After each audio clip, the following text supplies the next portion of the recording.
అప్పుడు గిట్లనే మా నరేందర్ రెడ్డిని తీసుకుపోయి 37 రోజులు జైల్లో పెట్టిండ్రు. ఆయనతో పాటు రైతులను జైల్లో పెట్టిండ్రు.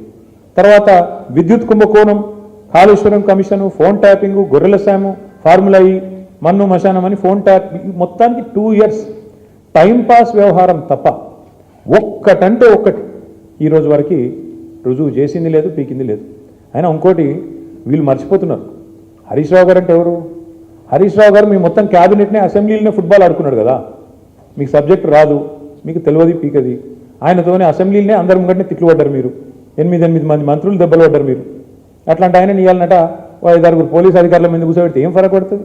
మీ మంత్రులనే ఫుట్బాల్ ఆడిండు, ఈ పోలీసు అధికారులు ఎంత అండి నాకు అర్థం కాదు. చేయని తప్పుకు ఏదో పనికి మళ్ళీ కేసు పెట్టి ఇబ్బంది పెడతాం అనుకుంటే భయపడతామా? ఎవరు భయపడతారు? ఎందుకు భయపడతాము?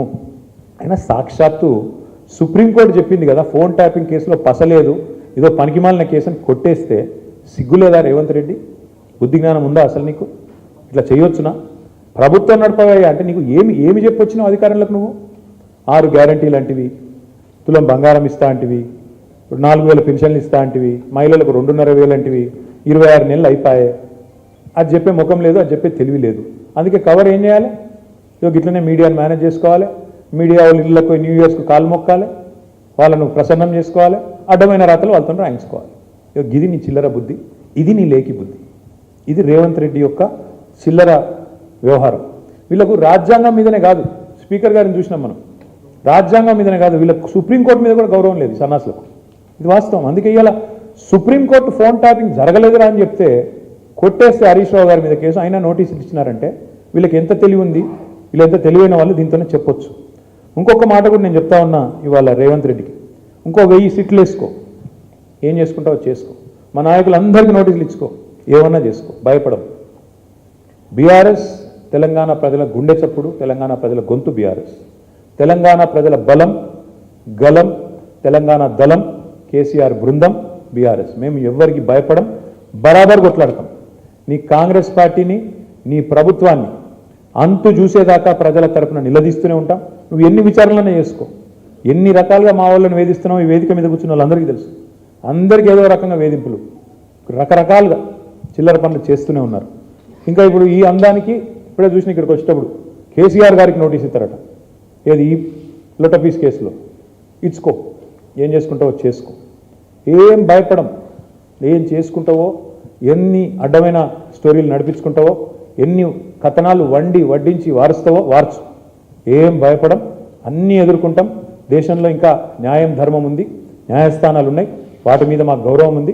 తప్పకుండా నీలాంటి దుర్మార్గులతో ఎట్లా కొట్లాడాలో అట్లా కొట్లాడతాం. కానీ ఇక్కడ ఈ మొత్తం కేసులో ప్రధాన దోషి ఇవాళ ముఖ్యమంత్రి బావమల్. మొత్తం ఈ కోళ్ళు కుంభకోణంలో, సింగరేణి కుంభకోణంలో ప్రధాన ముద్దాయి సింగరేణిలో ఇవాళ మొత్తం king pin, ring master Srujan Reddy అని ముఖ్యమంత్రి బావమల్. ఇదివరకు అమృత్ స్కామ్లో కూడా ఈ ముద్దాయే భాగస్వామి, ఇప్పుడు కూడా ఈ సింగరేణిలో కూడా ఆయనే ఉన్నాడు.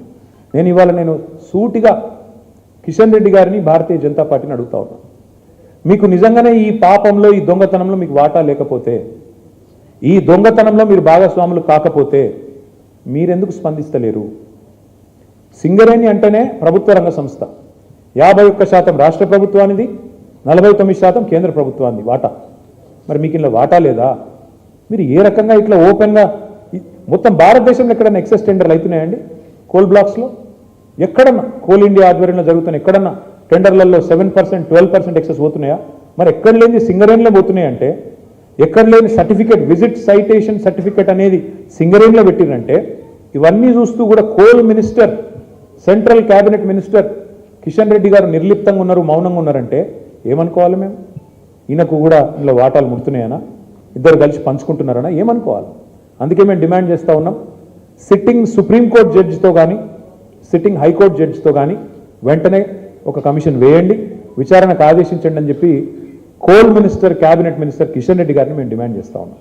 మీరు కేంద్ర ప్రభుత్వంలో ఉన్నారు కాబట్టి మీరు రాయొచ్చు డైరెక్ట్గా లెటర్, మీరు రాయండి, సుప్రీంకోర్టుకు రాయండి, సీజేకి రాసి ఇట్లా కుంభకోణం జరిగింది సింగరేణిలో, అక్కడ సెంట్రల్ గవర్నమెంట్ వాటా 49% ఉన్నది, ఇలా సింగరేణిని ఇష్టం వచ్చినట్టుగా దుర్మార్గంగా కొంతమంది చెరబట్టినారు, వెంటనే ఇందులో లోతుపాతులు చూడాలని చెప్పి ఈ సైటేషన్ సర్టిఫికేట్ ఎందుకు పెట్టినారు, ఇదివరకు మైనస్లో పోయిన టెండర్లు ప్లస్లకు ఎందుకు వచ్చినాయి, అలా సడన్గా ఇదివరకు అడ్రస్ లేని సృజన్ రెడ్డికి కాంట్రాక్ట్లు ఎట్లు వస్తున్నాయి, ఇవన్నీ బయటపడాలంటే, దొంగలు దొరకాలంటే సిట్టింగ్ జడ్జితో, సుప్రీంకోర్టు సిట్టింగ్ జడ్జితో న్యాయ విచారణ జరగాలి అని మేము డిమాండ్ చేస్తూ ఉన్నాం మా పార్టీ తరఫున. అట్లాగే ఇవాళ రాష్ట్రంలో పరిస్థితులు నాకంటే బాగా మీకు తెలుసు. ఏ ఒక్క వర్గం కూడా పేపర్ తీస్తే ఏ ఒక్క వర్గం కూడా సంతోషంగా లేదు. ఎక్కడ వాళ్ళు అక్కడ రైతులు రైతు బంధు కోసం ఎదురు చూస్తూ ఉన్నారు. సంక్రాంతి పోయింది, నాట్లేసే టైం అయిపోయింది. ఇవాళ ఎన్నికలు లేవు కదా పంచాయతీలలో, అందుకే రైతు బంధు లేదు. ఇవాళ మళ్ళీ చీరలు వచ్చే కార్యక్రమం స్టార్ట్ చేసారు పట్టణాలలో. అంటే ఓట్లు తప్ప, రాజకీయ యావ తప్ప నీకు వేరే ఏది కూడా పట్టి లేదు. నేను ఇంకోటి అడుగుతున్నా, మేము 1000 సీట్లు ఎదుర్కొంటాం, 1000 ఎన్ని వేస్తావో 1000. కానీ నేను రేవంత్ రెడ్డిని నేను అడుగుతున్నా, మరి మీ సంగతి ఏంది? మీ దండుపాలెం ముఠా, మీ అలీబాబా అరడజన్ దొంగల సంగతి ఏంది? మీ రెవెన్యూ మినిస్టర్ పొంగులేటి శ్రీనివాసరెడ్డి, ఆయన కొడుకు, రెవెన్యూ మినిస్టర్ కొడుకు 100 మంది గుండగాలను వేసుకొని ప్రైవేటు వ్యక్తుల భూమిలో జొరబడుతున్నాడు. దాని మీద ఏవా సిట్టు? దాని మీద ఉండదా విచారణ? అంటే ఇష్టం వచ్చినట్టు రెవెన్యూ మంత్రి కొడుకు పోయి భూములు కొల్లగొడుతుంటే, ప్రైవేట్ వ్యక్తుల భూముల్లోకి పోయి బౌన్సర్లతో పోయి దాడులు చేస్తుంటే సిట్టులు పిట్టులు ఎడదొచ్చినాయి? ఎందుకేయవు? అట్లాగే అడుగుతున్నా నేను, మీ మీ మీ సన్నిహిత అనుచరుడు రోహిన్ రెడ్డి పారిశ్రామికవేత్త తలకు తుపాకీ పెట్టిండు అని నేను చెప్పుడు కాదు, మీరు చెప్పుడు కాదు, మీడియా చెప్పుడు కాదు, మంత్రి గారి కుమార్తె చెప్పింది. మీ క్యాబినెట్లో ఉన్న మంత్రి గారి కుమార్తె చెప్పింది. మరి దాని మీద ఏవా సిట్టు? మంత్రి గారి ఓఎస్డీ తప్పు చేసిండా? తుపాకీ ఎవడు తలకు పెట్టిండు? మంత్రి గారు ఓఎస్డీ పెట్టిండా, లేకపోతే సీఎం బ్రదర్ లాంటి రోహిన్ రెడ్డి పెట్టిండా? దాని మీద ఉండదా సిట్టు? అట్లాగే నిన్నదాకా మొన్న ఏఐసిసి సెక్రటరీ 8 కోట్ల రూపాయలు ఇవ్వకపోతే నీ కాంట్రాక్ట్ ఆపేస్తా అని చెప్పి కాంట్రాక్టర్ని బెదిరిస్తే ఆయన పోయి పోలీస్ స్టేషన్లో కంప్లైంట్ ఇచ్చిండు. భ్రమరాంబిక అనేది ఉంది ఏజెన్సీ, అలంపూర్ భ్రమరా. మరి దాని మీద ఉండదా సిట్టు? దాని మీద వస్తలేదా నీ చేయిలు? అట్లాగే నీ బామ్మర్ది మీద వేస్తావా సిట్టు?